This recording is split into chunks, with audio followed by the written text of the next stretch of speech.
Dan semakin kesini, keterseretan menjadi hal yang biasa saja, dan itu dianggap kewajaran. Dan semakin kesini, semakin dalam tenggelam dalam ketidaksadaran. Dan ketidaksadaran ini menjadi hal yang biasa saja, dan dianggap kewajaran. Salam sejati, Rahayu.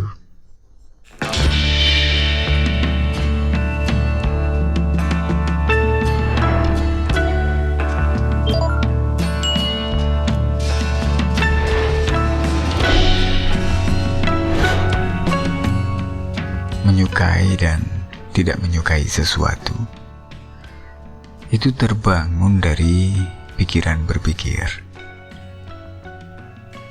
Dari pikiran menghasilkan perasaan. Pikiran baik menghasilkan perasaan baik dan mendorong sikap menyukai. Pikiran jelek menghasilkan perasaan jelek dan mendorong sikap tidak menyukai. Sedikitnya demikian. Ini basic sekali.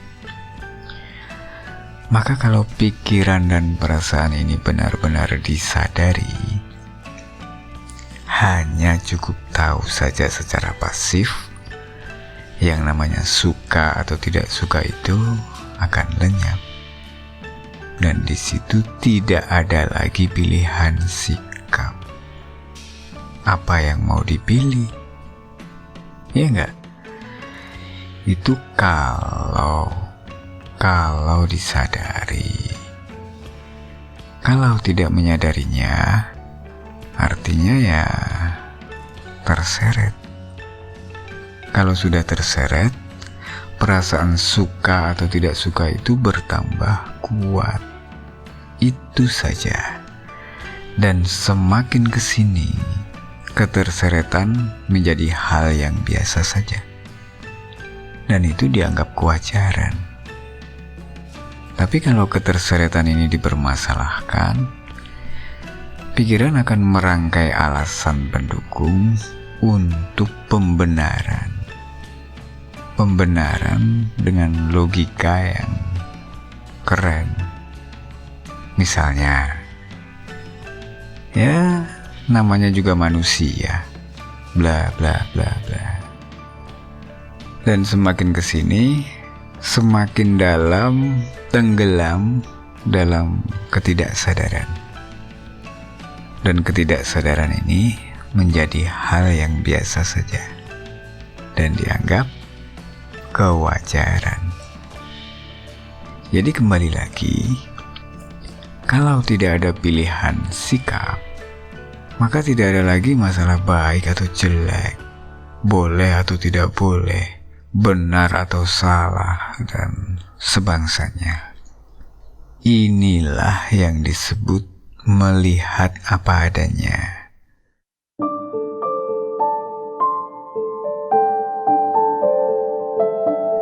Melihat yang hanya melihat saja, tanpa dipengaruhi anggapan pikiran. Melihat tanpa analisa, tanpa identifikasi. Tanpa identifikasi itu apa dan bagaimana. Melihat tanpa menilai, tanpa komentar. Polos, apa adanya. Singkatnya, melihat tanpa berpikir. Maka tidak ada reaksi perasaan apa-apa. Minimal ya tidak bergejolak lah. Biasa saja, netral. Tidak membawa sentimen-sentimen atau tendensi-tendensi apapun. Nah, kalau sudah terbiasa, akan melihat apa? Penglihatan itu sendiri. Penglihatan yang tanpa aku. Ngomong-ngomong, apakah ini tampak aneh dalam pikiran Anda? Silahkan ukur keterkondisian batin Anda sendiri. Nah, jadi pikiran-pikiran hanya ditonton seperti apa adanya. tanpa adanya keinginan untuk menghentikan atau mengalihkan pikiran-pikiran itu. Asal tonton saja, nggak usah kebanyakan teori sistematis yang bukannya nonton malah mikir. Mikir, habis ini gimana, habis itu gimana, kalau begini gimana, kalau begitu gimana. Malah ruwet bos.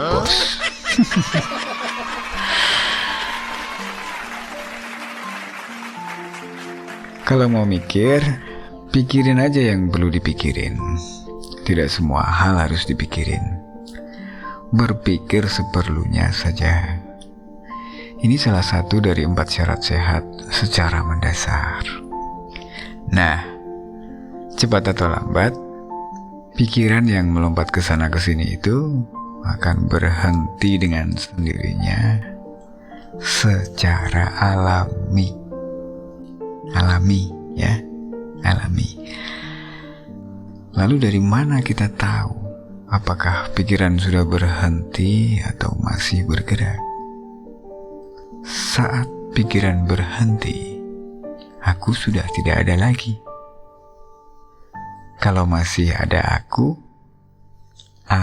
yang menilai dan menyimpulkan ini itu, aku yang berupaya ini itu, aku yang menghitung-hitung itu, aku yang merasa-rasa ini itu, artinya pikiran tidak benar-benar berhenti. Kalau Anda berusaha untuk menghentikan pikiran, entah itu dengan metode secantik dan sekeren apapun, Anda mustahil padam. Karena Anda adalah reaksi dari pikiran yang bergerak. Terus, bagaimana metode terbaik untuk meditasi? Tidak ada metode meditasi yang terbaik untuk semua orang. Untuk menenangkan diri, relaksasi, kontemplasi, bermain-main energi, atau untuk pencapaian metafisika, ilmu gaib, ilmu kesaktian, ilmu ada-ada saja, atau apalah istilahnya, terserah. Yang akunya ngumpet malu-malu tapi ngarep. Ada banyak metode. Ada banyak metode yang dijual secara offline maupun online. Silahkan pilih mau pakai metode apapun yang Anda suka. Mau yang simple atau ruwet, mau yang modern atau tradisional, banyak. Silahkan pilih mau pakai metode apapun yang sesuai dengan keterkondisian Anda. Setiap bangsa punya metodenya masing-masing.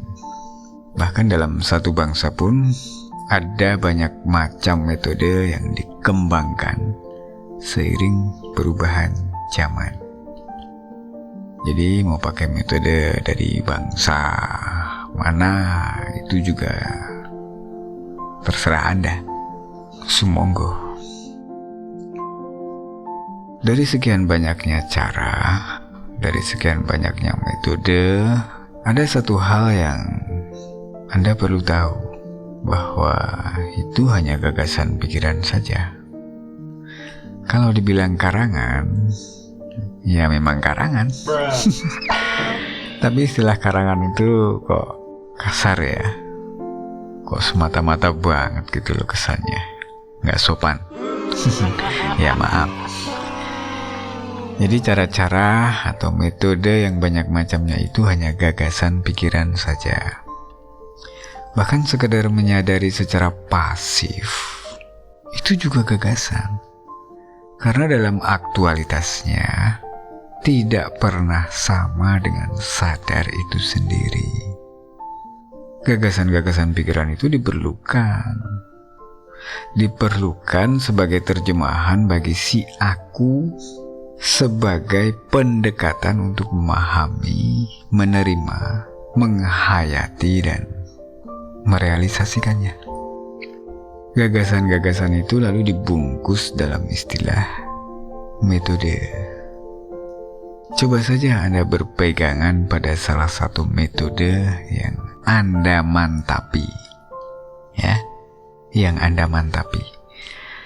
Dan silahkan buktikan sendiri bahwa batin Anda tidak akan pernah berhenti. Kenapa? Kita akan lanjutkan kupas-kupas di seri selanjutnya. Terima kasih supportnya. Tetaplah dalam perlindungan. Situasinya sedang asik, ya. Sesusah-susahnya Anda itu akan berlalu. Demikian juga sesenang-senangnya Anda, jangan terlena. Itu pun akan berlalu. Jadi, mari kita nikmati kekinian ini. Selamat bermeditasi dan salam sejati.